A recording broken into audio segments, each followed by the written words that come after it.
మీ మోకాల నొప్పులకు ఎటువంటి సర్జరీ లేకుండా ఎపియాన్ పెయిన్ క్లినిక్ అందిస్తున్న అత్యాధునిక చికిత్స. Non vegetarian diet, vegetarian diet, fatty liver కి సంబంధించి మీరు ఎలా కంపేర్ చేస్తారండి? ఫ్యాటీ లివర్ డెఫినెట్ గా vegetarian diet is superior fatty liver కి. బట్ అగైన్ వెజిటేరియన్ డైట్ లో ఇఫ్ యూ టేక్ కార్బోహైడ్రేట్స్ అనుకోండి, ఇడ్లీ ఇటువంటి simple carbohydrates they can also produce fatty liver very fast. అదే విధంగా ఇప్పుడు మనము రిచ్ కార్బోహైడ్రేట్స్ రైస్ అనుకోండి, plain white polished rice, that also high carbohydrate which is high glycemic index అంటాం, that also causes fatty liver.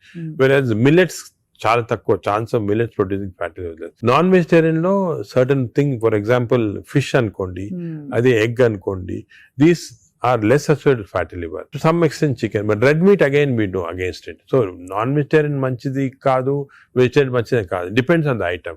Inkoti egg lo kuda people ki wrong concept. Egg white అయితే తింటున్నామండి, yolk అది తప్పదు. ఎందుకంటే egg yolk లో two important components are there. One is called choline. Choline అనే substance. Choline అనేది prevents fatty liver.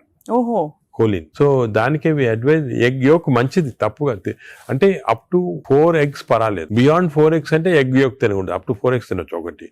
రెండోది egg yolk లో there is substance which protects the muscles. అంటే మన ఏజ్ అవుతాయి మజిల్స్ వేస్ట్ అయిపోతుంటాయి. సార్కోపీనియా అంటాం. Sarcopenia is not good. మనం exercise helps to muscle building. Sarcopenia రాకూడదు అంటే కొంతవరకు ఎగ్ యోక్ మంచిది చాలా. సో నేను అడ్వైజ్, ఇంకో ఇంపార్టెంట్ అడ్వైజ్ పీపుల్ కి ఏమంటే కైండ్లీ ఓన్లీ ఎగ్ వైట్ అని కాదు, ఎగ్ యోక్ కూడా కనీసం if you're eating 2 eggs, 1 egg with egg yolk తినండి, 1 egg వితౌట్ ఎగ్ యోక్ తినండి. చాలా ఇంపార్టెంట్. ఒక యావరేజ్ 70 కిలోల వ్యక్తి రోజుకి 70 గ్రాముల ప్రోటీన్ తినాలి. కరెక్ట్. అంటే మనకి దాదాపు ఒక డజన్ ఎగ్స్ పర్ డే. అంటే ప్యూర్ గా ఎగ్స్ మాత్రం. ఎగ్ తోటి యూ గెట్ 10 grams అనుకోండి ఒక ఎగ్ తోటి ప్రోటీన్. సో 2 eggs తింటే 20 grams. 20 grams ఎగ్ ప్రోటీన్ ఇది ఓకే. అదే విధంగా దాల్, లెంటిల్స్, స్ప్రౌట్స్, ఇవన్నీ కూడా బీన్స్, ఇవన్నీ కూడా ప్రోటీన్స్ వస్తాయి వెజిటేరియన్. నాన్ వెజిటేరియన్ లో యావరేజ్ ఒక ఫిష్ అనుకోండి, ఒక పీస్ ఆఫ్ ఫిష్ కానీ ఒక చికెన్ అనుకోండి, దాంట్లో నుంచి వస్తాయి అన్నమాట. యోగర్ట్ కూడా చాలా మంచిది. పాలు మంచిది కాదు, యోగర్ట్ మంచిది. యోగర్ట్ ఆల్సో కంటైన్స్, ఇప్పుడు హై ప్రోటీన్ యోగర్ట్స్ కూడా ఉన్నాయన్నమాట, ఎక్కువ ప్రోటీన్. గ్రీక్ యోగర్ట్ లాగా. The only thing is my advice is processed food మంచిది కాదు. అన్ని దాదాపు అంతే కదా సార్, ఇప్పుడు దొరికేవన్నీ ప్రాసెస్డ్ కాదు. అంటే దొరికేదంటే మీరు ప్రాసెస్ ఫుడ్ అంటే ఆల్రెడీ పార్ట్లీ కుక్డ్ కానీ, లేదా మీరు బయట నుంచి ఆర్డర్ చేస్తారు స్విగ్గీ అవి కానీ, అటువంటి ప్రాసెస్డ్. బట్ మీరు సూపర్ మార్కెట్ కి వెళ్తే you can buy regular food కదా. Process food. ఇప్పుడు పన్నీర్ లో కూడా కల్తీ ఉందని చెప్పి ఈ మధ్య స్టడీస్ బయటపడ్డాయి. అంటే paneer is not actually paneer, దానిలో ఏదో కలుపుతున్నారు. అంటే actually anything that is process, మనం హోమ్ మేడ్ ఆర్గానిక్ ఫుడ్ చాలా మంచిది. We are going away from that. తప్పది. సపోజ్ మనం మార్కెట్ కి వెళ్ళి వెజిటబుల్స్ కొన్నాం, ఇది కొన్నాం, ఎగ్స్ కొన్నాం, ఇంట్లో చేసుకోవచ్చు కదా.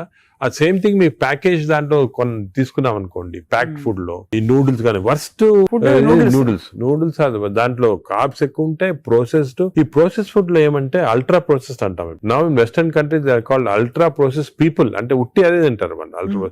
ఎప్పుడు అంటే ఇంట్లో కుక్ చేసుకోరు చాలా మంది, ఇంట్లో కుక్ వాళ్ళకి ఏముంటాయి sir health issues. So ultra process food వల్ల ఏమొస్తుందంటే, in addition to that high carbs, high sodium ఎక్కువ ఉంటుంది అల్ట్రా ప్రాసెస్ ఫుడ్ లో. సో బీపీ అది. Second important thing ultra preservatives, అదే విధంగా కలరింగ్ ఏజెంట్స్ ఇవన్నీ ఉంటాయి. దీని వల్ల ఏమవుతుందంటే ఫుడ్ టేస్ట్ బాగుంటుంది చాలా.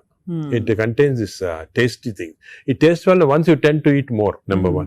Number 2, ఈ ప్రాసెస్ ఫుడ్ వల్ల గట్ మైక్రోబయామ్ అన్ని చెడిపోయి బ్యాడ్ మైక్రోబయామ్ వచ్చి అది లివర్ కి ఎఫెక్ట్ అవుతుంది. ఈ మైక్రోబయామ్, ఇంకో విషయము, microbiome produces alcohol in the intestines. Bad microbiome మనం డ్రింక్ చేయాల్సిన అవసరం లేదు. ఈ బ్యాడ్ మైక్రోబయామ్ మనం కాన్స్టెంట్ గా ఆల్కహాల్ ప్రొడ్యూస్ చేసి ఆ ఆల్కహాల్ డైరెక్ట్ గా లివర్ కి వెళ్ళిపోతుంది. మనం డ్రింక్ చేయకుండా మనకి ఆల్కహాలిక్ లివర్ డిసీజ్. దాని ఎఫెక్ట్ మనకేం తెలియదు కానీ డైరెక్ట్ గా ఇంటెస్టైన్ నుంచి లివర్ కి వెళ్ళిపోతుంది. లివర్ ని స్మాల్ క్వాంటిటీ 10 ml వచ్చినా కూడా లివర్ డ్యామేజ్ అవుతా ఉంటుంది కదా. ఈ ప్రాసెస్ ఫుడ్ వల్ల అది ప్రాబ్లం. సో ప్రాసెస్ ఫుడ్స్ అయితే ఇంకా కామన్ గా ఐఎమ్ టోటలీ అగైన్స్. ఇన్ఫాక్ట్ మనం పిల్లలకి అన్ఫార్చునేట్లీ అలవాటు అయిపోతుంది. కుకీస్, నూడిల్స్, బర్గర్స్, ఇవన్నీ కూడా అలవాటు అయిపోయి, chips. The chips also very bad. ఇంత అడ్వర్టైజ్మెంట్స్ చూస్తుంటాం. చిల్డ్రన్ కి అలవాటు అయిపోయి మేము దానికి చిల్డ్రన్ లో we are now seeing very high incidence of fatty liver disease. పిల్లల్లో 20-30%, 40% డెఫినెట్ చిల్డ్రన్ లో ఫ్యాటీ లివర్ డిసీజ్ వస్తుంది. అక్కడి నుంచే స్టార్ట్ అయిపోతా ఉంది. It is going to become more and more danger. సొసైటీకి స్కూల్స్ లో కూడా అవేర్నెస్ ప్రోగ్రామ్స్ పెట్టాలి. స్కూల్స్ ఎగ్జాక్ట్లీ మీరు చెప్పినట్టు నేను I'm making a plea, government కానీ స్కూల్స్ లో అవేర్నెస్ ప్రోగ్రామ్. మనకి అంతా కూడా మన food habits has to come from school stage. Schools లోనే వీళ్ళకి ఈ టీచింగ్ పెడితే children are very intelligent, they will observe what we say. వాళ్ళకి చెప్పండి ఇది మంచిది కాదు. బట్ స్కూల్ క్యాంటీనే, స్కూల్ పక్కన ఉన్నదే ఫాస్ట్ ఫుడ్స్ అమ్ముతా ఉంటే ఇంకా అదేం చేస్తాం వాళ్ళు natural. So that is wrong. We should ban fast foods in schools and school surroundings compulsory. This is the most dangerous thing. మనకి ఎపిడమిక్ అయిపోతుంది. We are not realising it's going to become very dangerous. చిన్నప్పటి నుంచే మనం healthy eating habits inculcate చేయాలి. చాలా important. Sir ఒకసారి gut health బాగా దెబ్బతినేసింది ఫర్ వేరియస్ రీజన్స్, బయట తిని లేకపోతే స్ట్రెస్ఫుల్ హ్యాబిట్స్ వల్ల, దాన్ని కరెక్ట్ చేయాలంటే ఎక్కడి నుంచి స్టార్ట్ చేయాలి? మనం ఇప్పుడు suppose somebody even 60 years 70 years లో కూడా మనం గట్ హెల్త్ రిస్టోర్ చేసుకోవచ్చు. ఎలా రిస్టోర్ చేయాలి సార్? ఏం చేయాలి? అదే ఫస్ట్ ఏమో food, it has to be organic food correct గా. అంటే అనేది ఏమంటే ఈ ఫాస్ట్ ఫుడ్స్, ప్రాసెస్ ఫుడ్స్ అన్ని ఆపే సింపుల్ ఫుడ్ మన ఇంట్లో, for example millets, fresh vegetables, దాని తర్వాత సర్టన్ టైప్స్ ఆఫ్ ఫ్రూట్స్ లో కూడా బెర్రీస్ అనుకోండి, 3 B's అని ఉన్నాయమ్మా. బెర్రీస్ ఒకటి, వెజిటేరియన్ లో బ్రోకలీ ఒకటి, బీట్రూట్ ఒకటి. 3 B's are very important. Berries daily ఒక కప్ ఆఫ్ బెర్రీస్ తింటే that itself will restore health. Great sir. Blueberry, berries, broccoli, beetroot, 3 B's అంటాం. ఆ 3 B's are very good food habits లో. Yogurt, మంచి yogurt తింటాం, healthy yogurt తింటాం. దాని తర్వాత నట్స్ లో కూడా అన్ని నట్స్ మంచిది కాదు. అది నట్స్ లో బెస్ట్ ఈజ్ వాల్నట్స్. అదే విధంగా సెకండ్ ఇస్ ఆల్మండ్స్. ఇవి 2 ఆర్ గుడ్. పిస్తా అంత మంచిది కాదు, హై ఫ్యాట్ కదా సార్. హై ఫ్యాట్ పిస్తా. సేమ్ థింగ్ క్యాష్యూస్ కూడా సేమ్. అందులో నేతిలో వేయించి ప్రోటీన్ తిన్నాం అనుకోండి, అది again you're taking back. So అవి ఫ్రైడ్ క్యాష్యూస్ అవన్నీ కూడా అవాయిడ్ చేయాల్సింది. ఇలాగా హెల్తీ ఫుడ్ తోటి we can make lot of difference. Plus non vegetarian fish is very good. Fish తినే వాళ్ళకి ఫిష్ మంచిది. ఫిష్ కూడా అన్ఫార్చునేట్లీ ఈ మధ్యన కొంచెం ప్లాస్టిక్స్ వచ్చేస్తున్నాయి ఫిష్ లో. ఈ సీలో ప్లాస్టిక్స్ వేసి రివర్స్ లో వాళ్ళకి మైక్రో ప్లాస్టిక్స్. ఈ micro plastics and other future thing we have to concentrate as society. Pollution, processed food, micro plastics, these are called the 3 evils. ఈ 3 evils వల్ల మనం అన్ఫార్చునేట్లీ ఎంత హెల్త్ మెయింటైన్ చేయాలంటే కూడా మన society is not giving us the opportunity. అంటే బయటకు వెళ్తే సరే, వాళ్ళు హైదరాబాద్ లో ఎన్ని రెస్టారెంట్స్ ఉన్నాయి సార్, ఇంకా అపిటైట్ ఉంది. రాత్రి 11:30కి వెళ్తే కూడా ఇంకా బజ్జింగ్. అసలు అందరూ ఎంత తింటున్నారు అంటే నేను రెస్టారెంట్స్ లో హెల్తీ ఫుడ్ కుక్ చేస్తే వాడడం మంచిదే, కానీ షార్ట్ కట్స్ తీసుకొని కుకింగ్ ఆయిల్ మళ్ళా యూస్ చేయటము, అదే విధంగా ప్రాసెస్ ఫుడ్ దాంట్లో యూస్ చేయటము, కలరింగ్ ఏజెంట్స్ యూస్ చేయటం, అది చేస్తే they are not very good. ఇప్పుడు తండూరి చికెన్ అని బాగా మంచి రెడ్ కలర్ వేస్తారు madam. That is not again good. It's bad for health. అంటే red colouring agents, preserving agents are not good. ఇదొక aspect. Second aspect gut health again not realised is physical activity. చాలా important. మీరు అనొచ్చు physical activity gut కి సంబంధం ఉంది. The gut is constantly reacting, liver is constantly reacting to physical activity. మనకి daily standard 150 hours per week, 150 hours per week physical activity liver కి మంచిది. It has shown repeated గా 150 hours per వీక్ చేస్తే liver fat slow కరిగిపోతుంది. 150 hours sir? 150 hours a week అంటే 7 days లో 150 hours అంటే రోజుకు సుమారు 20 minutes పర్ డే. ఓకే, 150 అంటే 1.5 hours per 1.5 hours, 30 minutes per day for 5 days. Okay, 30 into 5 150 minutes అయితే 150 minutes పర్ వీక్ సరిపోతుంది. అండ్ డైలీ చేయకపోవచ్చు, కొంతమంది వీక్ లో 2 సార్లు 3 సార్లు అలా చేయగలుగుతారు. టోటల్ క్వాంటిటీ ఇంత ఉండాలి 150 hours. ఇది మోడరేట్ ఎక్సర్సైజ్. అగైన్ చాలా మంది మేము ఎక్సర్సైజ్ అంటాం, ఇంట్లో తిరుగుతుంటాం, రోజంతా ఇంట్లో తిరుగుతుంటాం, ఇక్కడక్కడ పనులు చేసుకుంటా ఉంటాం, లేకపోతే మా ఆఫీస్ లో. అది కూడా that is not correct. Exercise అంటే మనం కరెక్ట్ గా ½ an hour you have to do moderate exercise. Moderate అంటే ఏమి? వాకింగ్ కానీ రన్నింగ్, ఏదన్నా మోడరేట్ అంటే మనం ఎక్సర్సైజ్ చేసినప్పుడు మాట్లాడుతుంటే మాట్లాడగలుగుతాం కానీ వీ కెనాట్ సింగ్. అవును, పాట పాడలేము, మాట్లాడగలుగుతాం. That is moderate exercise. అంటే we can carry on a conversation with somebody. ఆయాసపడుతూ కొంచెం క్యారీ చేయొచ్చు. మనం బాగా విగ్రెస్ అయితే మాట్లాడలేము, that is vigorous exercise. But మన if your able to sing in doing exercise, that means it's not moderate. So మనం ఈజీగా టెస్ట్ చేసుకోవచ్చు. ఒకరొకరిలో వేరేగా ఉంటుంది. జనరల్ గా heart rate we say get to 50 to 70% అంటాం. అంటే 150 హార్ట్ బీట్ లాగా తెచ్చుకోవాలి. ఎందుకంటే మోడరేట్ ఎక్సర్సైజ్ చేసినప్పుడు మన హార్ట్ ఇంక్రీజ్ అయ్యే రేటు, సర్క్యులేషన్ ఇంక్రీజ్ అవుతుంది, లివర్ లో ఉన్న టాక్సిన్స్ అన్ని బయటకు వస్తాయి, బ్రెయిన్ సర్క్యులేషన్ ఇంప్రూవ్ అవుతుంది, హార్ట్ లో collateral result. That's why we are emphasising on this moderate exercise. ఏదో క్యాజువల్ గా పొద్దున ఒక 5 మంది ఫ్రెండ్స్ ఒక గంట సేపు నడిచామని ఒక 2 kilometers నడిస్తే దట్స్ ఆన్ మోడరేట్ ఎక్సర్సైజ్. అది రెగ్యులర్ గా కన్సిస్టెంట్ గా చేయాలి. బాడీ కన్సిస్టెంట్ గా moderate exercise. Clear definition moderate అనేది.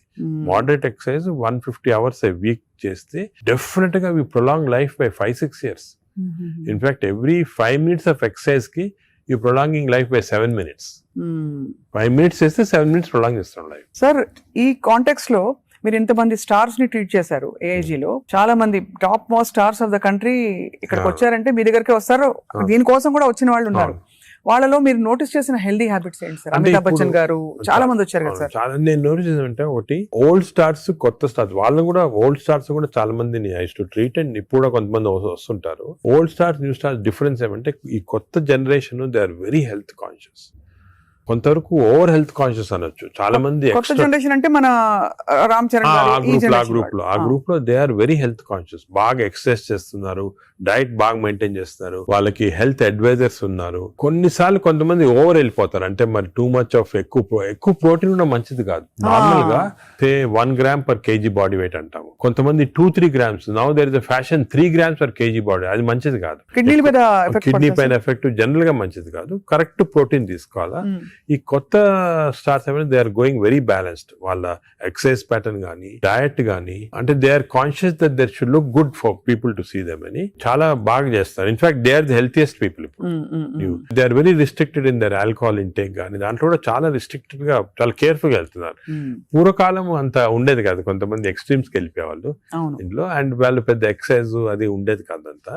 బట్ ఇప్పుడైతే డెఫినెట్ చేంజ్ ఉంది. The present generation of stars are very health conscious. They are maintaining, almost అందరూ అదే అనుకోవచ్చు, దే ఆర్ మెయింటైనింగ్. అది లేకపోతే they won't stay long in the industry. Sir external supplements, vitamin supplements అన్ని అవి observe అవుతాయా? External supplement లో చాలా కాంట్రవర్సీస్ ఉన్నాయి. కొన్ని మంచి సప్లిమెంట్స్, కొన్ని కాంట్రవర్షియల్ సప్లిమెంట్స్, కానీ హార్మ్ఫుల్ సప్లిమెంట్స్ అనేది తీసుకోకూడదు. చాలా వరకు ఈ supplements, for example B complex అనుకోండి, vitamin D to some extent people తీసుకున్నారు, దానివల్ల హార్మ్ లేదు కానీ కొంతవరకు బెనిఫిట్ ఉండొచ్చు.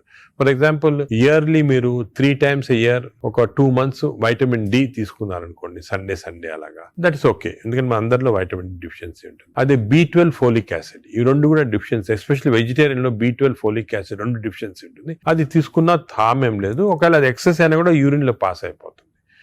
కొన్ని లిటిల్ కాంట్రవర్షియల్ అంటే NADH అని ఉంటుంది అన్నమాట. అది చాలా మంది తీసుకుంటున్నారు ఈ మధ్యన. ఏంటి సార్ అది? NADH అని టాబ్లెట్, మజిల్ కి మంచిది, మైటోకాండ్రియాకి మంచిదని. అది రిసర్చ్ లో కాంట్రవర్షియస్ ఉన్నాయి. కొంతమంది ఏమో మంచిది మజిల్ బిల్డ్ చేయడానికి, కొన్ని ఏమో మంచిది కాదంటారు. అటువంటి వి డోంట్ రికమెండ్ డెఫినెట్లీ.